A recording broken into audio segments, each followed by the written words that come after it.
There are so many things in this lifetime that can get a person's head to way down, almost dragging the floor. And it seems like no matter where you look, there's something out there that you're facing. There's something out there that's fighting you, or something that you're attacking, or something that's attacking you. And and please, I want you to really, as you hear these words, I want you to really, be talking to God as you hear them, because what I have went through these past months for you, I'm standing here to let you know that there can be an end to it. And when God has showed me all these, and I'm going to tell you, there's at least 17 spirits that God has showed me. And these spirits, they're out to lead you to one big end called destruction. And the reason why it wants to get you to the destruction part, so it can destroy you. And so he brings up all of these. And I'm going to read what they are to you right now first. So that way, as we're reading the scriptures, you can apply it to whichever one of these has been attacking you. Number 1 is depression. I don't know if anybody's ever experienced depression. It's going beyond being sad. You lose your desire to be around people. You lose your desire to do what you once loved to do. You just stop doing things, and you just become invisible. The second one is loneliness. I mean, that's a spirit. Yes, it is. It can be.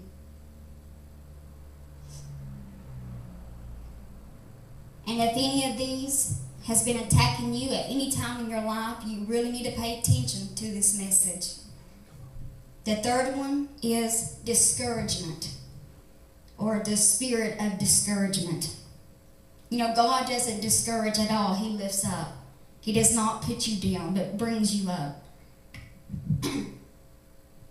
And number 4, this should be very, very similar to all of us, aggravation. Sometimes you feel like you're at a point that the next thing that happens, you're going to throw them, or you want to throw the person. And the 5th one is fear. Fear is one of the biggest things that Satan uses to attack God's people. And I'm not just talking about being afraid of seeing a spirit, or being afraid of seeing an angel or something like that. But I'm talking about fear that there's no reason for fear to be there. You just, whether it's spiritual fear or physical fear, emotional fear, but it's fear, and it's a spirit. And number 6 is oppression. Oppression is overburdened.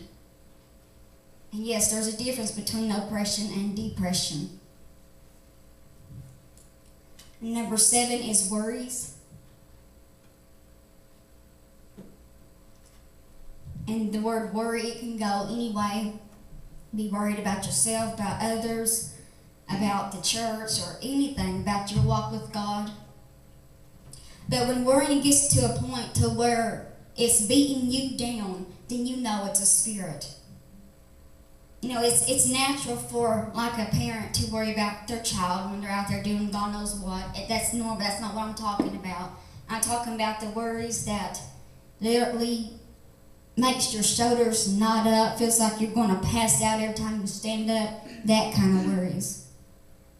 And 8 is, I don't know if y'all have ever felt this feeling like you're crazy, feeling like you've lost your mind.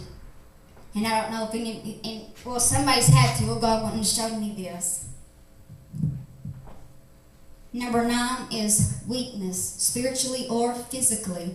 And I'm sure we've all faced weakness. Now, there's times when if you don't eat, the flesh will get weak. But I'm talking about even if you do eat and it feels like your body just doesn't want to move. And if it does, you're moving very slowly, it seems like.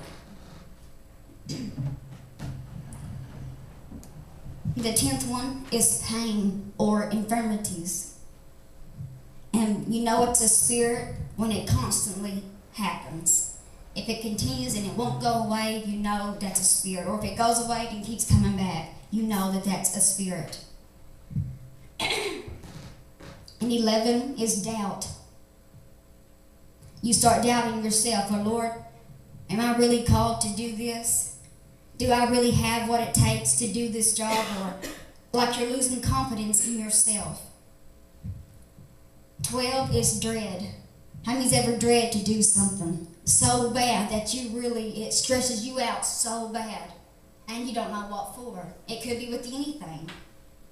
I'm not talking about the kind of dread when we was all kids and didn't want to go to school. Not that kind of dread. This dread it's unbelievable. You know, it's like there's no reason for it. Number 13 is troubled or vexed. Because vexed does mean trouble.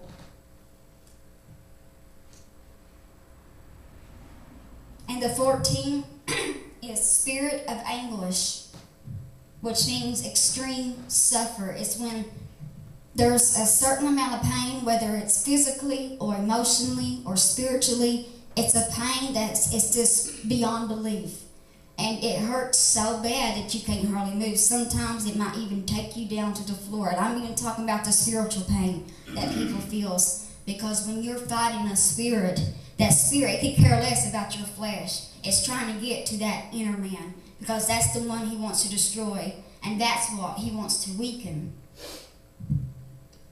Number 15 is feeling like it's the end for you. You feel like it's like, well, I keep doing this, but what's the point? It's all going to end in destruction or something. It's that kind of feeling. Number 16 is torment. I'm sure we've all faced some type of tormenting spirit. And 17 is the spirit of bondage. Bondage is such a strong hold that when all these spirits are working together, that it's all coming together so it can bring you into a state of destruction. And destruction is when you have been destroyed. But I'm telling you tonight, it can't happen. I won't allow it to happen. Not to you, not to me, not to my family. And I tell you, I've been facing all of these. When you have to face all these spirits at once, and you don't know what in the world's going on, you feel like you're losing your mind, you feel like you're going crazy. But honey, it's for a reason. And this morning, God woke me up just to tell me to come here tonight and to call them out by name and to tell you to lift your heads up because it ain't over for you. Hey, no matter what Satan has wished upon your life,